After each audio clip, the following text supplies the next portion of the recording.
Hello বন্ধুরা, সবাইকে good afternoon. আশা সবাই ভালো আছো। তোমরা তো আগে আপডেট পেয়েছো যে ছেলের জ্বর, ঠান্ডা লেগে গেছে। ছেলের জ্বর আজকে 4 দিন হয়ে গেল।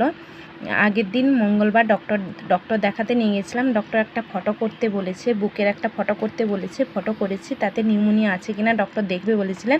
ডক্টরকে হোয়াটসঅ্যাপে পাঠিয়েছিলাম, বলেছেন কম আছে।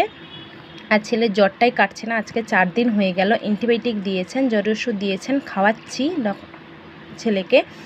আর 12 ঘন্টা অন্তর ছেলে জ্বর আসছে। আর কখন অনেক সময় জ্বর আসছে কাঁপুনি দিয়ে, অনেক সময় জ্বর আসছে এমনি 102-3 পর্যন্ত জ্বর উঠে যাচ্ছে।